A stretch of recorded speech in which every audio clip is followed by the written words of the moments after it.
It's another edition of Hoops Adjacent on the Athletic NBA Show. David Aldridge here in D.C. Marcus Thompson out with the Warriors, trying to figure out how to get out of that 3-1 hole. So my man Jay Adande pinch hitting as only Jay can, the Vic Davalio of Northwestern University.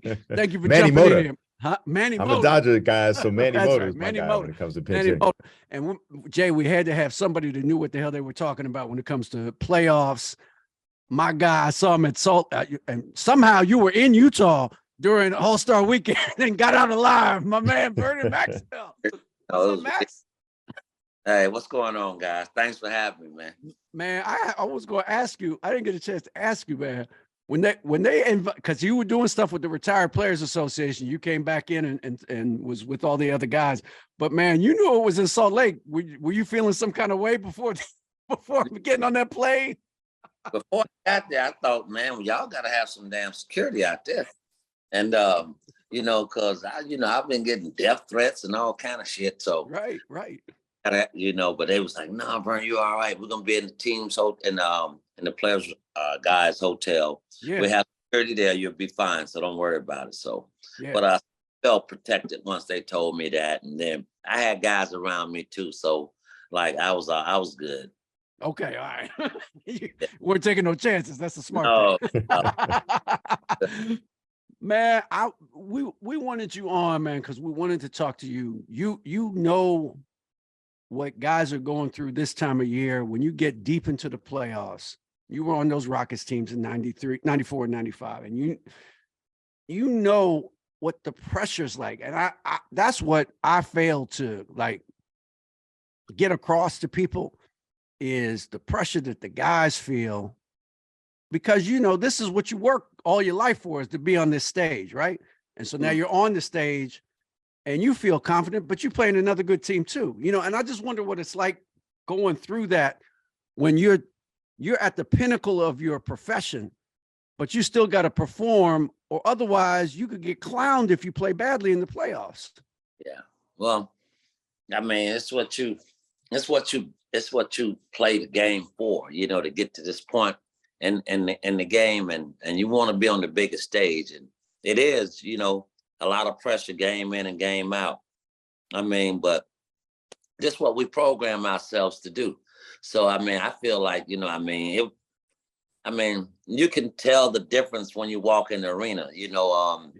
You can feel the pressure when you walk in the arena, so it's a different game than a regular season game. But I feel like, it's what we pride ourselves on. This is where we want to be at in our careers. I mean, and especially on the highest level you can play on. And then, you got to be able to go out and perform. I mean, shit.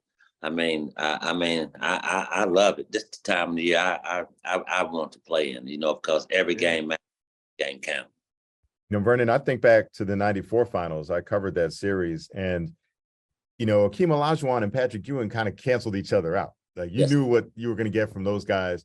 So really the games were decided by, whether it was going to be you or Derek Harper for the Knicks or John Starks or Kenny Smith, your teammates, like the role players, which one of you guys was on, that was going to swing the game. And so I wondered if you took that on and you talked about the pressure, did you feel like you guys were the deciding factors in those series? Well, we knew they were going to cancel each other out, like you said. But, and every night in that series, it was going to be somebody that stepped up. Like for instance, game 3, Sam stepped up, made a big 3 at the end, Yeah. Real big 3 for a rookie to come in and step up and make that shot. So, and then in game 4, John Starks and Derek Harper, I felt like they outplayed us in that game, and felt like they pretty much outplayed us the whole series, to be true about it. But I think game 7, I came out and had a pretty decent game 7, but I felt like they outplayed us, but I mean, it's like I said, man, you just got to be ready and it's part of it. Like, especially here.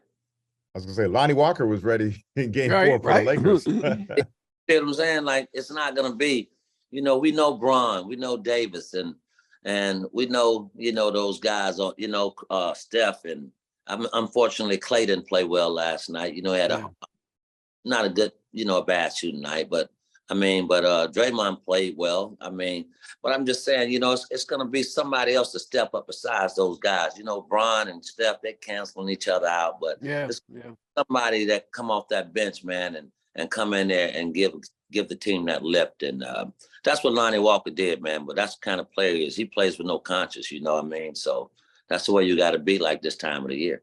You know, yeah, I was going to say, Vernon, it's like you got to be arrogant, right? Like you have to have that kind of mentality to play at this level, right? A chip on your shoulder, but I'm ready. I mean, shit, I belong here, you know, and then, you know, it speaks volumes for that kid, Lonnie, because, I mean, the way they play him, you know what I mean, for him to step in and do that, man, I mean, so, I mean, like I always said, man, when I play, you know, he's playing for 32 other teams, man, so 31 other teams, man, you know, so you're putting this display on for other teams too. So, you know, I mean, kudos to old Lonnie. You know, he stepped up last night. I'm happy for him. Yeah, that was impressive, man. I mean, that dude wasn't playing. You know what I'm saying? Like not like he was in the rotation. That dude wasn't playing. Going to it. They would go get buckets. Yeah, they was going. Yeah, in the fourth quarter, like not, you know, second quarter, you know, give somebody a rest. Like, no, fourth quarter crunch time. Here we go. Yeah, but it mattered though. The buckets that he made, man, those big buckets.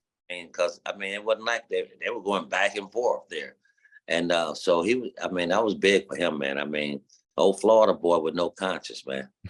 You know, Dave, I looked it up. Vernon had 21 points in that game 7. Yeah, I know. So he did more than okay. He was better than I.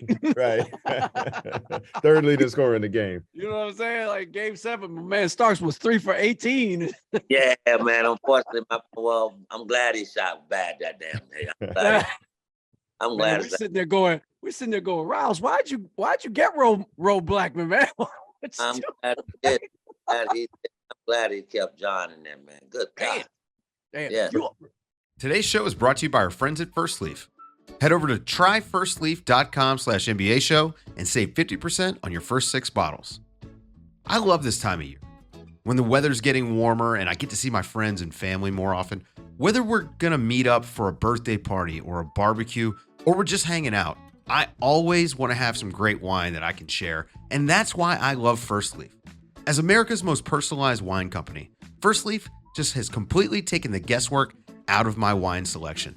I just go online, answer a few quick questions about what I like, what I don't like that week, and their experts curate a selection of award-winning wines tailored to my taste. You get to choose how often you receive your wine, and every single selection is backed by First Leaf's 100% satisfaction guarantee. First Leaf's monthly wine club has made my wine shopping experience much easier than it used to be. I no longer have to wander around a giant wine store guessing at what I'm going to like based on the bottle. Now, I love sharing great wine with my family and friends, and I know you will too. So give First Leaf a try and head over to tryfirstleaf.com/NBA show to sign up and save 50% on your first 6 bottles plus free shipping. That's tryfirstleaf.com, tryfirstleaf.com/NBA show to save 50% on your first 6 bottles plus free shipping. Tryfirstleaf.com/NBA show. The other thing I've been thinking about that series, Vernon, is as we watch the Knicks back in the second round for like the first time this century or something like that. Mm-hmm. But, you know, you played there in the finals, and Madison Square Garden has become such a character in these playoffs because we're seeing it packed with fans again. We're seeing that atmosphere. What was it like to play in that building in the NBA Finals? Man, it's one of the best buildings ever played in. You know, I mean, being in that building in the finals, it was so electric. And I mean, just the stars and the players, you know, came out, and it was crazy, man. And I mean, it's one of my favorite places to play. Tell you, you know, I mean, so besides, you know, playing in you know, I love playing in the Garden, and I love playing in the Forum too. So, but other, you know, those old places like that, I love playing in those buildings like that. But that's my favorite right there in New York, man, because the stars come out, they're playing that music in there, all the women out there. Oh my goodness, it's just crazy, man. So it's a lot of stuff before the game starts. You know, you to get your mind off the game. So, Bird, I gotta tell you, man. I don't get starstruck. I really don't, because you just can't. In our line of work, you have to kind of keep it level. You know what I'm saying? That's the one place, New York and LA, the one place that you look courtside and you go, oh my God. Oh my God. That's whoever. That's Halle Berry. That's Kate Upton. Like, oh my, she's right there. Like, my thing was, I was looking at Madonna. I was like mesmerized. I was like, oh shit, look, this is damn Madonna. Look at this shit. I can't believe it. I know she was looking at damn Mad Max is crazy as hell. That's for about 2 quarters. I was like, what the fuck is that? That's Madonna. I could not believe it. So I've never talked to any of the guys in this game. Were you aware in game 5 as the OJ Bronco chase is going on? Like, did you have any idea, like, before the game, or were you aware what was happening during that game? No, we didn't know. Somebody had told us after the game was over, man. Like my peoples, I was talking to them after the game. They was like, man, goddamn, man, we didn't even see the whatever court it was. Yeah. Man, those getting chased down to him and Al, getting chased down the damn highway. They switched over to that. Man, we was mad as man. What that? Who got chased down the highway? So that, like, damn, so OJ must have did it. Why is he running? That's what I was saying. God damn, I was trying to be the judge, the jury, and all this shit. And then I said, God damn, man, he looked like he's guilty. He racing that way. So, but that's when we found out after the game, man. But it was crazy, man. That was crazy. A lot of shit happened during that series. Man, I was actually covering football during that year for some reason. I don't even know why. But Jay, I told this story before. I was sitting in the press room at Redskins Park with Heath Schuler, who was the quarterback. Yes. And we're sitting there, and Heath goes, David, he was from Bryson City, North Carolina. He goes, David, I don't think he did it. And I looked at him and I said, Heath, even black people think he did it. What's it? Jump back on our side. He wasn't even fucking with us. Then we tuck him back, black. You know what I'm saying? Yeah. But I get that shit again, though. Right. So Vernon, the capper of that night, so Pat Riley's doing his press conference after the game, and some fans, so, the way the media setup was there, like the courtside fans could kind of come in and out of the media area. So There's fans sitting there at the back of the press conference room holding up his beer. So they're like, any more questions for Pat Riley? Guy raised his hand. He's like, hey, Pat, you think if OJ cuts left instead of right, he would have made it? And I got away. Oh, my goodness, man. It was a crazy series, man. I swear. Man. So, Ver, what do you like looking for this time of year when you're watching playoff games with the fellas or with your sons or whoever? What are you looking for? I like to see a good game. I hate this time of the year to see blowout games. I just don't understand that part of the shit. Yeah. That shit just baffles me. I can't register that shit. I don't understand how you get blowed out in the playoffs. I mean, I don't understand that part. I mean, I've never seen it like this. Teams be getting beat by 40. Yeah. What I think it is, it's just teams are shooting so many threes now, and it's so unreliable, right? You can get hot one game, you can get cold the next game, and I really think that's what it is. That's why you just have this variance. It just depends on who's hot or not from three. Hey, you're right about that too. I mean, they live and die by that 3 ball too. I mean, it's no in that shit. It's either you're gonna shoot the 3 or you're gonna get all the way to the basket. There's no middle, no. The mid range is gone. It's a lost art in the game nowadays. Guys don't want to do it. They either going all the way, or they gonna pull it, or they gonna shoot the back 3 and all that. That's the toughest damn shot, and I think that's the worst shot in basketball. But James, I think it's a bad shot for him because he's mastered it. But for a lot of these guys like Poole and them, just be sliding back and shit. Yeah. Like, damn, I'd be like, well, he slid back 5 feet. Right. And 5-footer. Right. It's just, I don't know what these kids trying to prove and but the game is so it's hard for me to watch sometimes. That's why I fall a lot during the playoffs. Yeah. No, I hear you, man. Because I'm not saying you have to go all the way back to the 80s and the 90s the way they played back then, but you got to have some balance between offense and defense. Yes. And it's a lot of, I hate to say it, there's a lot of bad players too in the NBA. Yeah. It's a lot of bad players. I mean, I mean, a lot of them be playing. It was CBA back now. They'd have been in CBA. A lot of them motherfuckers have been in goddamn CBA. Right. A lot of them, man. I mean, a lot of them guys, man. These guys do not know how to play. Yeah. And it's why it's so young. They're so young, though, you know, and they let them in so young, you know, back when we had to do at least 3 years, I think. Right. So, you know, and they're just so young now. It's just and they, I hate to say it, a lot of them ain't in there for the right reasons. They really, really actually love that shit like we used to love that shit. Right. I mean, I love that shit, you know, and I played in games, and I prided myself on playing 82 games, you know, and shit like that's what. I think we lost him. He'll get back on in a second. I need to ask him about. He played 4 years. He played 4 years at Florida. You know what I'm saying? Like he would have been out after his freshman year. Like he was saying, he'll be back on in a second. But that's what's crazy to me. Like he's the second all-time leading scorer in the SEC. Number 2 after Maravich. Yes. Wow. He's 2. Second after and wow. Wow. That's because he played 4 years in college, Yeah. you know, like I'm saying. So that's crazy. And it's just so different now. It's just crazy. Maravich is probably like 1,000 points ahead of him. He only played 3. And he played 3 years with no three-point line. Again, with no three-point line. Oh, he's back. He's back. Today's show is brought to you by LinkedIn. Visit linkedin.com/NBA show 23 for more information. Are you struggling to close deals? You know, cold outreach is wasting the time of both the buyer and the seller at every stage, especially when the sellers are using shallow and outdated data.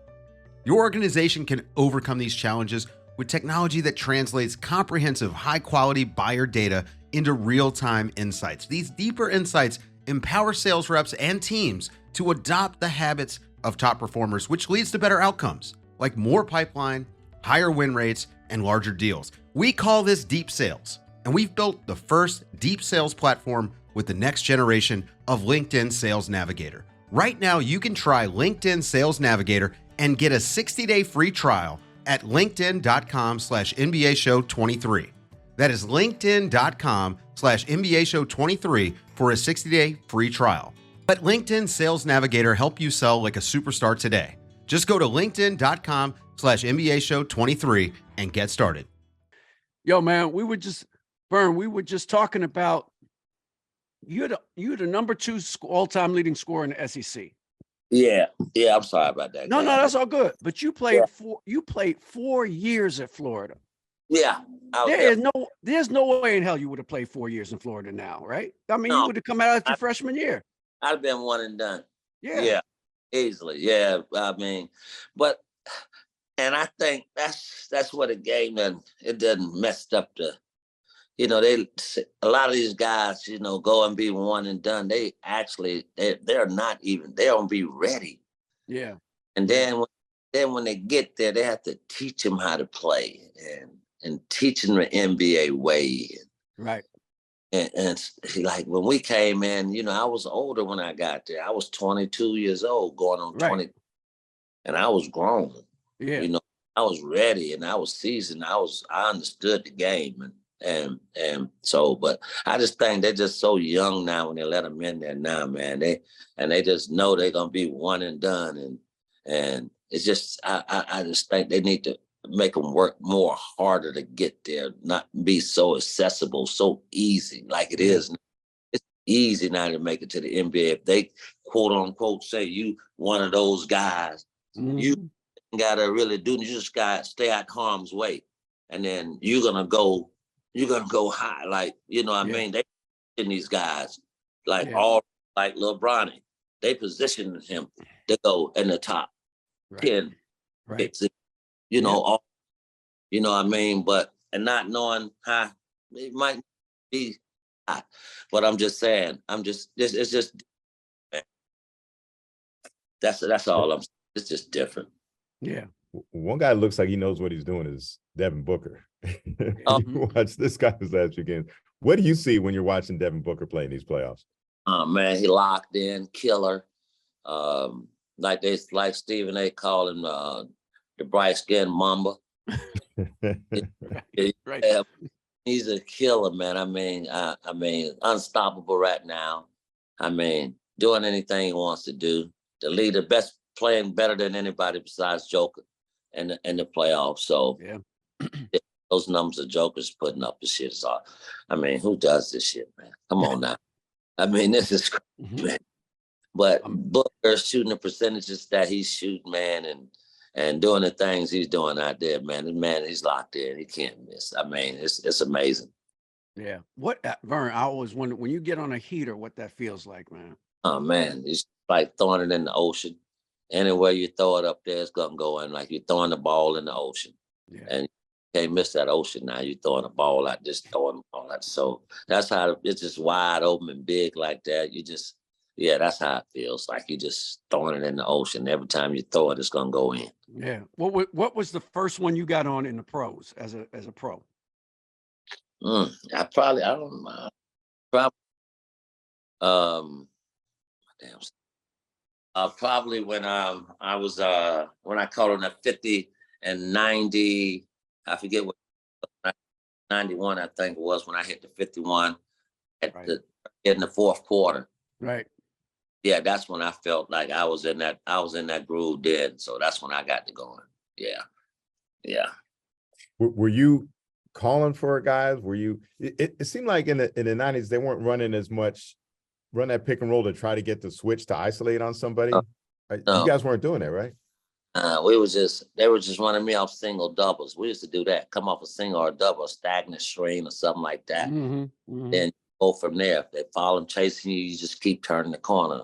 You know, if they try to go over the top, you fade. You know, and things that. We just knew how to get open, and that's what they were doing for me. We didn't run pick and rolls like that a lot. Right. We drop it down the dream, and then we all spot up. Right. I always thought your team, that's a team that could transfer right now to the NBA, and y'all would be. Oh yeah. You know what I'm saying? Like with the shooters y'all had, you know, like you play right now. You could play tonight. Yeah. You know, the way we played is exactly. I mean, nobody wouldn't be able to stop Dream, so they'll be fumbling and stumbling trying to get down there to stop him. Because when he decided he wanted to be a good passer, that's when we became so. Yeah.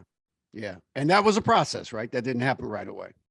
Right. That was a process. That's what I'm saying. I mean, when he decided that he was going to be a passer and stop, trying to win all the games by himself, that's when we became a better team like that. Yeah. Having been through that, does it give you an even greater appreciation when you watch Jokic and his passing ability as a big man? So much, give you so much energy on offense because he ain't looking to score all the time, and everybody else knows when you cut hard, he gonna find you. Yeah, gonna make the right pass and make the right play. So that's fun to play with, man. I mean, when Dream started playing like that, wanting to kick it out and jump up in the air and make the pass to us and stuff. That's when everybody we was locked in on defense and offense now because.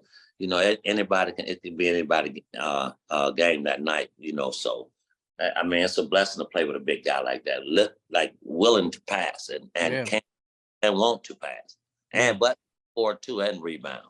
Right. Well, Shaq talks about that, how he had to learn how to see the double team, see where it was coming from and know where to go with the ball, it's different. It takes time, but once they do it to you all the time, you'll get used to it and you'll figure it out. You know what I mean? So, yeah. Right. So, Max, you had so much, individual success, and then you had team success. And I just wondered, like, when you look back at your career, at the totality of it, are you satisfied, or do you say, man, there was stuff I left on the table? I left some stuff on the table. Yeah, I felt like I left some stuff on the table, Dave. Tell you the truth, man. I should have. I felt like I don't know. I shouldn't have retired when I did. Yeah, I stayed playing because I felt like I had at least 4 or 5 more years left in me. I know, just sitting on somebody's bench, just being a mentor to the younger guys, or something like that nature. So, but I had so much left. And I could have played, I feel like I could have played at least 3 more years, played like 10 games. I feel like I could have competed. But and then just like a couple of, like, me leaving the team with the Rockets the way I did, I wish I would have handled that better, Yeah. But back, like back then, we didn't have people to like we can talk to and shit like that. Like these guys got, the security guys with them and shit. Yeah. Yeah. They go back to the room. It wasn't just like, for instance, it was just me when I got back to the room that day, and I was mad at Rudy T because the way he played me. Yeah. It was just me in my room by myself, and just I had to deal with all that shit and register all that shit. And time, I probably wasn't thinking clear. Yeah. Probably might have needed a motherfucker on the side, like one of those damn security guys that they have following those guys, to be with those guys 99% of the time that they're wherever. If I could have maybe had a motherfucker with me and talk me out of that shit. Max, come on, man, let's just go get dinner. Yeah. Let's just go chill. And then, don't make irrational decision right now because you're mad as hell right now. We know how you is. So I probably, but I probably would have handled it different. And I think I mean, that's pretty much it. Other than that, felt like, Well, speaking of decisions, and we were just talking about Jokic, he had that moment with the owner of the Suns, Matty Spear, when Spear wouldn't give him the ball, and Jokic called him a fan. I genuinely believe, David, do you believe he didn't know that was the owner of the Suns? He probably didn't. Like, I don't even know if he did. I don't think he did. Like, it's just some Vernon, dude. I'm thinking, Vernon, you were known to have interactions with fans at times. So what would have happened if that was you in that situation? Yeah, I probably would have did the same damn thing. Yeah. Yeah. Shot with a forearm, sit your ass down, and give him a damn ball. I'd have shot his last one. Right. Get your ass out the way. Fans grabbing the balls and holding on the ball. That's what the fuck he is, and he's sitting in that seat. You're a fan. Yeah. Get your ass out the way. That's right. Fucking ball. He ran over that right. That's what I'd have did too. Ran over there and grabbed him. Hit the hell. Boom. I'd have hit him with 1-2. Get your ass out the way. So Jokic was fine. There was some thought that he might have been suspended. Should anything have happened to Spear? He's holding the ball. He's delaying the game. He did touch. That was bullshit. Did touch Jokic. If they would have suspended him, that'd have been some bullshit. Yeah. And that wasn't warrant for no suspension, man. That was just, man, come on. Fans got to get the fuck out the way. Yeah. What about suspending Spear for a game? The owner. What about the owner? Yeah. What should happen? Yeah, his ass needs to be suspended. Because he's a fan. Just like you do any other fan, you'll tell him, okay, you're suspended for these amount of games, or you're banned from the arena. His ass suspended for a game for just getting in the way. His ass, he knew what he was doing though. But he, and you can tell it. You can tell the way he fell and shit. Right, like he's trying to draw a charge and shit. Like hell, it's just like he got like shoved, just like it, man. It's just it would have been some bullshit if they would have suspended. I'm glad they just took a couple of dollars from him. Exactly, Vern. You should.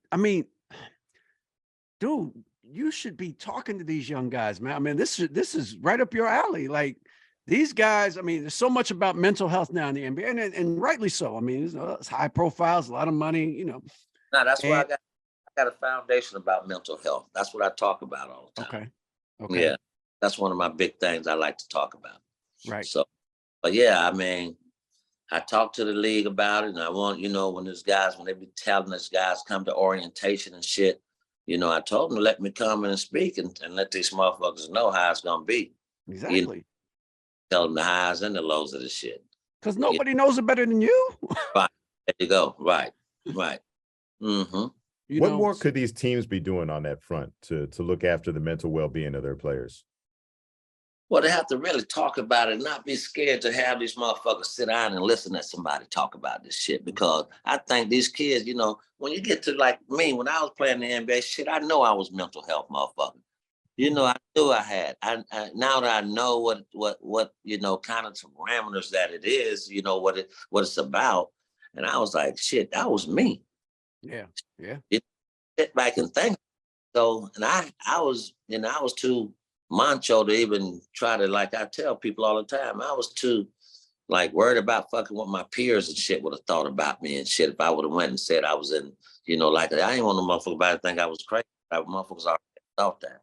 Yeah. So, But that was the thing. We didn't have the terms, right? It was either you're right, okay or you're crazy. You know, there was right, nothing in between. There was right. no spectrum.